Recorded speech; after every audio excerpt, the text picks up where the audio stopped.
મિત્રો કેમ છો? મજામાં ને? આજે આપણે જોઈશું નવા પાઠ્યપુસ્તક પર આધારિત ભાગ 2 Balaiya Anand English grammar and composition second language standard છે 6. તો ચાલો જોઈએ.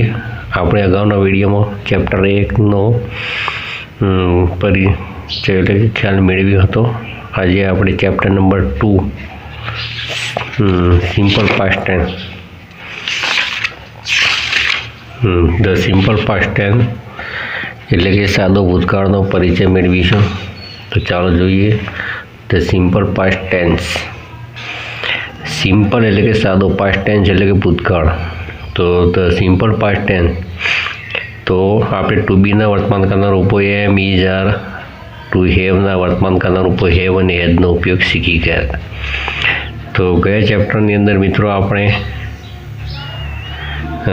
ટુ બીના રૂપો એમ, ઇઝ, આર, પછી ટુ હેવના રૂપો હેવ અને હેઝ આપણે શીખી ગયા. જેવી રીતે કે I am, we are, you are, he is, she is, it is અને they R.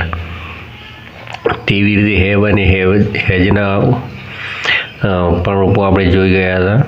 I have, we have, you have, he has, she has, it has અને ધે હેવ. તો આજે આપણે ભૂતકાળના રૂપો શીખીશું. તો સાદા વર્તમાનકાળમાં જેવી રીતે એમ એટલે છું, ઇઝ એટલે છે, આર એટલે છે, આર એટલે છીએ, એ બહુવચનમાં છીએ, વોઝ એટલે હતો, હતી, હતું, વર એટલે હતા. તો આપણે ભૂતકાળના રૂપો જોઈએ તો I was, we were, you were, he was, she was, it was અને ધે વર. એવી રીતે ટુ હેવ એકવચન અને બહુવચન જોઈએ તો હેવ અને હેઝ ની પાછે છે. હેવ એટલે કે ની પાછે છે. હેડ ની પાછે હતું, ની પાછે હતું એટલે હેડનું હેડ જ રહેશે. એકવચન બહુવચન બંનેમાં. એમ, ઇઝ, આર અને એનું બહુવચન હતું આર. અહીંયા વોઝનું બહુવચન થશે વર એટલે કે હતા. હતો, હતી, હતું અને એનું બહુવચન છે હતા. તો હવે આપણે જોઈએ ટુ બી વાક્ય રચના. તો આઈ એમ અ ટીચર, તો હું શિક્ષક છું. આ સાદા વર્તમાનકાળમાં છે. તો મિત્રો આને આપણે ભૂતકાળમાં, સાદા ભૂતકાળમાં લખવું હોય તો એમની જગ્યાએ વોઝ આવશે. તો આઈ વોઝ અ ટીચર, હું શિક્ષક હતો. There is a bat in my hand, મારા હાથમાં બેટ છે. હવે આ સાદા વર્તમાનકાળમાં છે. આપણે એને ભૂતકાળમાં લખવું હોય તો એની જગ્યાએ આવશે વોઝ. તો there was a bat in my hand, મારા હાથમાં બેટ હતું. પછી આગળનું વાક્ય જોઈએ તો ધોઝ આર માય ફ્રેન્ડ્સ એટલે કે પહેલાં મારા મિત્રો જ છે. તો સાદો વર્તમાનકાળ છે. જ્યારે ભૂતકાળમાં શું થશે તો ધોઝ વર માય ફ્રેન્ડ્સ, પહેલાં મારા મિત્રો હતા. અહીંયા આર છે. બહુવચનમાં શું આવે છે? વર. એકવચનમાં વોઝ આવશે અને બહુવચનમાં શું આવશે તો વર. એવી રીતે હેવ અને હેઝનો પરિચય આપણે મેળવીએ તો ધી હેવ ટોય, તેમની પાસે રમકડા છે. તો અહીંયા સાદો વર્તમાનકાળ છે. તો ધે હેડ ટોય, તેમની પાસે રમકડા હતા. એટલે કે અહીંયા હેડ લાગશે. હેવ અને હેઝની જગ્યાએ હેડ આવશે. પછી શીલા હેઝ અ ડોલ, શીલા પાસે ઢીંગલી છે. સાદા વર્તમાનકાળમાં છે. અને સાદા ભૂતકાળમાં શું થશે તો શીલા હેડ અ ડોલ, શીલા પાસે ઢીંગલી હતી. તો હેવ હેઝની જગ્યાએ આપણે શું વાપરીએ છીએ? હેડ. અને એમ, ઇઝ, આરની જગ્યાએ વોઝ અને વર, અને હેવ હેઝની જગ્યાએ હેડનો ઉપયોગ કરીશું.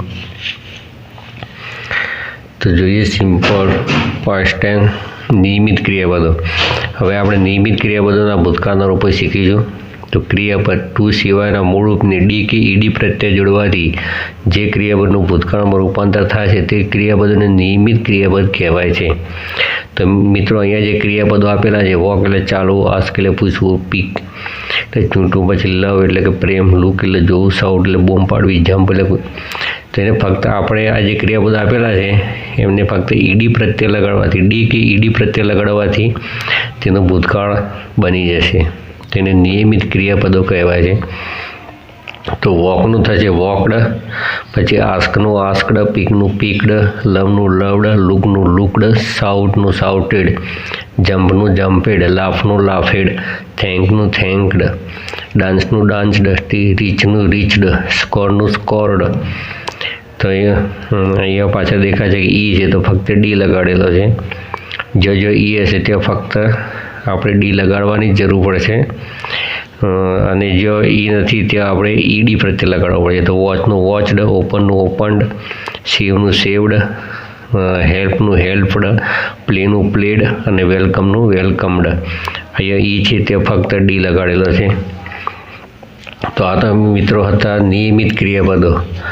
હવે આપણે એવા જે કેટલાક ક્રિયાપદો જોઈશું કે દેખો, ક્રિયાપદને અંતે વ્યંજન વાય હોય અને વાયની પહેલાં, એટલે ક્રિયાપદને અંતે વાય હોય અને વાયની પહેલાં વ્યંજન હોય, એટલે કે વ્યંજન પ્લસ વાય હોય તો વાય નીકળી જશે અને વાયની જગ્યાએ આઈ ઈડી પ્રત્યય લાગશે. તો વાયનો આઈ થઈ જશે અને ઈડી પ્રત્યય લાગશે. તો ક્રાય, તો એ છેલ્લો અક્ષર વાય છે તો વાય નીકળી જશે, એટલે કે વાયની જગ્યાએ આઈ લાગશે અને ઈડી પ્રત્યય લાગશે, એટલે ક્રાઇડ, CRIED ક્રાઇડ થશે. ટ્રાય, તો અહીંયા વાય છે તો વાયનો આઈ થઈ જશે તો TRI અને પછી ઈડી પ્રત્યય લાગશે એટલે ટ્રાઇડ. તેવી જ રીતે આગળ બીજો એક રૂલ્સ જોઈએ. તો ક્રિયાપદની અંતે વ્યંજન હોય અને તેની આગળ સ્વર હોય, એટલે કે A-E-I-O-U હોય તો છેલ્લો વ્યંજન બેવડાવીને ઈડી પ્રત્યય લાગે છે. તો મિત્રો અહીંયા રૂલ્સ એ પ્રમાણે છે કે ક્રિયાપદનો છેલ્લો અક્ષર વ્યંજન હોય અને જે વ્યંજનની પહેલાં શું હોય? સ્વર હોય. A-E-I-O અને U, આ 5 અક્ષરમાંથી ગમે તે એક અક્ષર મૂળાક્ષર હોય તો છેલ્લો અક્ષર જે છે એ બેવડાય છે. બેવડાવી અને પછી આપણે એને ઈડી પ્રત્યય લાગે છે. તો સ્ટોપનું થશે સ્ટોપેડ. અહીંયા પીની આગળ સ્વર છે એટલે ડબલ પી થશે, જીની આગળ એ છે એટલે ડબલ જી થશે, પછી અહીંયા પીની આગળ ઓ છે એટલે કે સ્વર છે એટલે કે ડબલ પી થશે, ટીની આગળ શું છે? એ, એટલે કે અહીંયા ડબલ ટી થશે અને પછી તેને ઈડી પ્રત્યય લાગે છે. તો અહીંયા મહત્ત્વના 3 રૂલ્સ છે સાદા ભૂતકાળની અંદર. પહેલાં તો નિયમિત ક્રિયાપદો કે જે ફક્ત ડી કે ઈડી પ્રત્યય લગાડવાથી બને છે. પછી બીજો રૂલ્સ હતો મિત્રો કે ક્રિયાપદના અંતે વ્યંજન પ્લસ વાય હોય. વ્યંજન પ્લસ વાય હોય તો વાયનો આઈ કરી અને ઈડી પ્રત્યય લાગે છે. અને ક્રિયાપદની અંતે વ્યંજન હોય અને તેની આગળ સ્વર હોય, એટલે કે સ્વર પ્લસ વ્યંજન હોય. છેલ્લું અક્ષર વ્યંજન અને એના પહેલાં સ્વર, એટલે કે સ્વર પ્લસ વ્યંજન હોય તો છેલ્લું અક્ષર બેવડાવીને ઈડી પ્રત્યય લાગે છે. તો સ્વર પ્લસ વ્યંજન, આ વ્યંજન જે છે છેલ્લું અક્ષર છે, તેવા સંજોગોમાં શું થશે? તો અક્ષર બેવડાશે અને પછી ઈડી પ્રત્યય લાગશે. તો એ છેલ્લો રૂલ્સ હતો. હવે આપણે જોઈએ કેટલાક અનિયમિત ક્રિયાપદો, જેવી રીતે સાદા વર્તમાનકાળમાં અનિયમિત ક્રિયાપદો.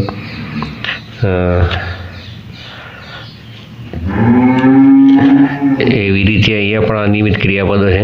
તો અનિયમિત ક્રિયાપદો તો ગોનું વેન્ટ થશે, કમનું કેમ, સીટનું સેટ, ડ્રોનું ડ્રીવ, સિંગનું સેંગ, ફ્લાયનું ફ્લ્યુ, થ્રોનું થ્રુ, ડ્રાઈવનું ડ્રોપ, હાઈડનું હીડ, સ્ટીકનું સ્ટક. સેનું શેડ થશે, ગીવનું ગેમ, સ્વિમનું સ્વામ, ફોલનું ફેલ, રિંગનું રેંગ, ઈટનું એટ, બાયનું બોક્ટ, કેચનું કોટ, રાઇડનું રોડ, મેકનું મેડ, સ્ટેન્ડનું સ્ટૂડ, ટેકનું ટૂક, સીનું સો થશે, રાઇટનું રોટ, રનનું રેન, ડ્રિંકનું ડ્રેંક, સેલનું સોલ્ડ, હિયરનું હિયર્ડ, વિનનું વન થશે અને કીપનું કેપ્ટ થશે.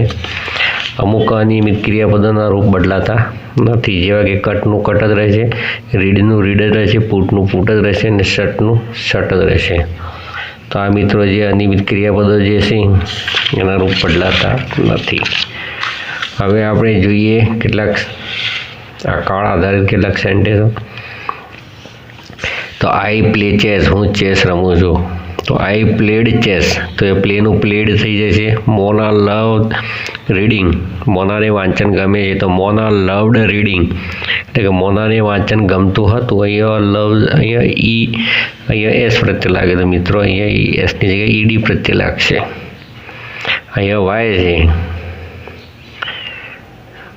પ્લે છે તો પ્લેનું પ્લેડ થાય છે ગોઝ. અહીંયા ES પ્રત્યય લાગેલો છે વર્તમાન કાળની અંદર. અહીંયા ગોનું શું થઈ જશે તો વેન્ટ થશે. પછી એવી રીતે રિંગનું શું થઈ જશે રિંગનું રેંગ થશે. શર્ટનું શર્ટ જ રહેશે. એસ નીકળી જશે ભૂતકાળમાં જ્યારે ફેરવીશું ત્યારે. અહીંયા ડ્રોપનું ડ્રોપેડ. અહીંયા છેલ્લો અક્ષર વ્યંજન અને એના પહેલાં શું છે સ્વર છે એટલે કે છેલ્લો અક્ષર બેવડાય છે એટલે કે ડબલ પી થશે અને પછી ઈડી પ્રત્યય લાગશે. અહીંયા એસ નીકળી જશે.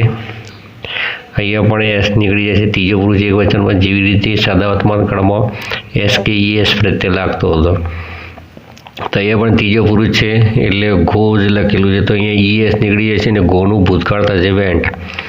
એવી રીતે પ્લેનું થશે પ્લેડ.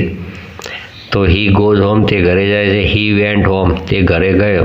પછી સોનું રિંગ ધ બેલ સોનું ઘંટ વગાડે છે તો સોનું રેંગ ધ બેલ સોનીએ ઘંટ વગાડ્યો.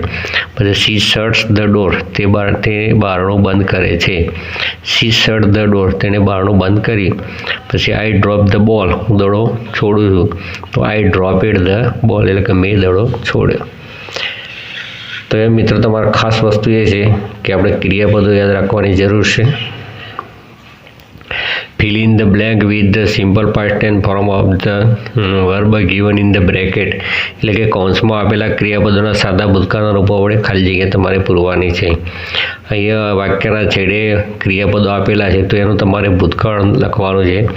તો પહેલું છે ક્લેપ. ક્લેપનું થઈ જશે ક્લેપ્ડ. કેમ કે અહીંયા સ્વર પ્લસ વ્યંજન છે એટલે ક્લેપનું ક્લેપ્ડ થઈ જશે. એવી રીતે કેચ. કેચનું થશે કોટ. અનિયમિત છે. પછી ડ્રિંકનું થશે ડ્રેન્ક એ પણ અનિયમિત છે. અહીંયા વોકનું વોકડ થશે. આ પહેલાં રૂલ્સ પ્રમાણે છે તો અહીંયા ઈડી પ્રત્યય લાગશે. પછી લાફનું થશે લાફેડ. અહીંયા પણ પહેલાં રૂલ્સ પ્રમાણે છે. પછી રનનું રેન થઈ જશે જે અનિયમિત છે. ફ્લાયનું ફ્લ્યુ થશે. શાઉટનું શાઉટેડ આ પહેલો રૂલ્સ લાગે છે. પછી જમ્પનું જમ્પેડ અહીંયા ઈડી પ્રત્યય ફક્ત લગાવ્યો છે. ટીચનું થશે ટોટ. પછી રાઇટનું થશે રોટ. પોસ્ટનું થશે પોસ્ટેડ ત્યાં ઈડી પ્રત્યય લાગ્યો છે.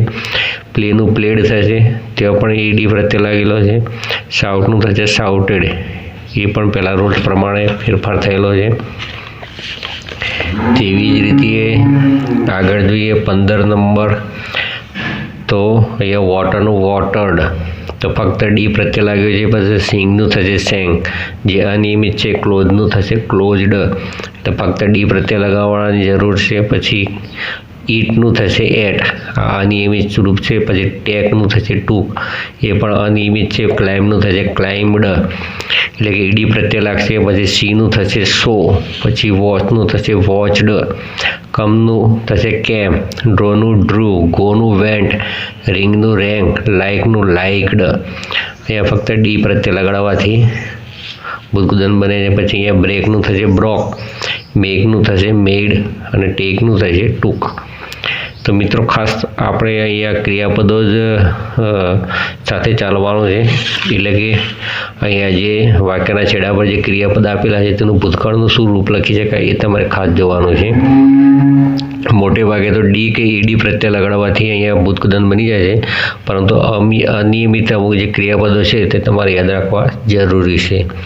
અને જે 3 રૂલ્સ આપેલા છે એ રૂલ્સને તમે જો ફોલો કરશો તો 100% તમે પરીક્ષામાં સાદા ભૂતકાળના રૂપોની યોગ્ય રૂપ વડે તમે ખાલી જગ્યા પૂરી શકશો. તો મિત્રો અહીંયા આપણું જે બીજા નંબરનું જે ચેપ્ટર છે ધ સિમ્પલ પાસ્ટ ટેન્સ તો ફરીથી આપણે જોઈ લઈએ. તમારા હોમવર્ક માટે તમારે લખવા માટે અને તેમજ પરીક્ષાની તૈયારી માટે ઉપયોગી થશે.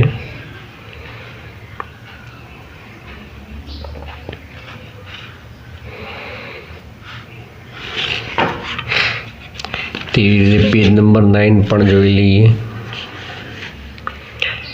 પેજ નંબર 9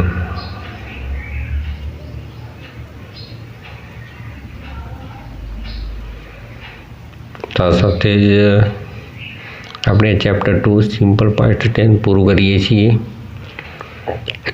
બીજા પણ અવનવા તમારે વિડીયો જોવા માટે ચેનલને સબસ્ક્રાઈબ કરજો. વિડીયો નિહાળવા બદલ ખૂબ ખૂબ ધન્યવાદ. Thank you so much. કેમ છો મિત્રો? મજામાં ને? આજે આપણે જોઈશું ધોરણ 6 સત્ર 2 નું ચેપ્ટર ગ્રામર, વિકાસ ઇંગ્લિશ ગ્રામરનું chapter number 2 the simple past tense જોઈશું બાલાનંદ વાળાના.